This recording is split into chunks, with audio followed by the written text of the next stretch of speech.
মাজনী যাচোন যা মিক্সাৰটোতে লাৰু দুটামান ভৰাই থোৱা আছে লৈ যা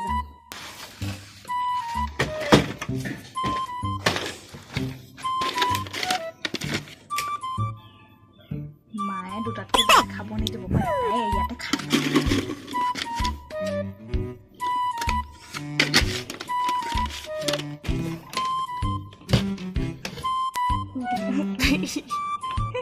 দে এইটো লোৱা আৰু তই ইমানকে কেলে হাঁহি আছ জানো কিয় হাঁহি উঠিছে আনকে ক'বই নথবা হাঁহি উঠিছে অ' জহনী জাতি এইকেইটা ভাঙৰ লাডু হে লাৰু ধৰণটো খালী হয় নে সেইকাৰণে হাঁহি আছ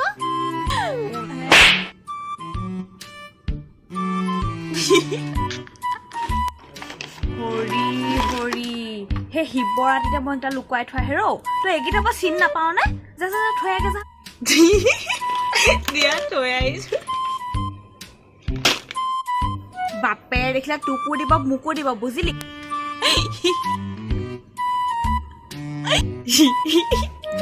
অ' মা শুনা তোমাকে মোক কথা এটা ক'বলৈ এইদিনাখন যে মই যে তোমাক যে কৈছিলোঁ ৰেষ্টুৰেণ্টৰ পৰা আহোঁতে যে ফুড মাৰৰ পৰা মই গৈ পেলাই ৰাজক লগ কৰি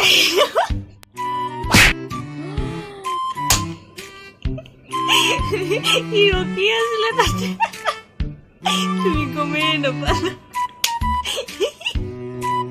তই মানে তাক লগ কৰিবলৈ চব ঘৰৰ কাম বন নকৰি তোক ৰ আজি বাপে আহিবলৈ দে ৰ তাই নিচাৰ কোবাত চব সঁচা কথা বাহিৰ হৈ গৈছে আৰু যে তুমি যে বিছনাৰ তলত যে 50 টকাটো যে থৈছিলা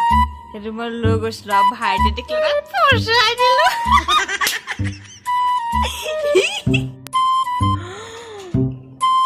হৰি হৰি তই মানে ঘৰৰ পৰা মনে মনে পইচাও নিব পৰা হলি সেইদিনাখন ইমান বিচাৰিছ তই মানে মেইন চোৰটো অ' ঈশ্বৰ কিবা এটা নিলে যে ঘৰত কৈ থৈ যাব লাগে সেইটো গম নাপাও হা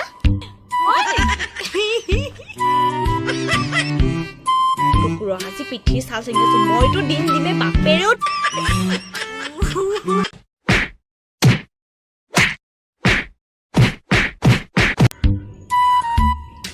হেল্ল' চুমি গম পাও নে কালি ঘৰত ভাঙলাটো খাই পাব নহয় গম নোপোৱাকে তাৰপিছত মাৰ আগত গোটেইটা সঁচা কথা যিহে টেপালো মায়ে আধা ঘণ্টা মৰাৰ পিছতে গৈছে জানানে ঐ কামকেইটা কৰহি ঐ ফোনত লেকচাৰ মাৰি থাকিব লাগে গৈছো ৰ'বা কালিৰ পৰা ঘৰত লকডাউন জানানে মোৰ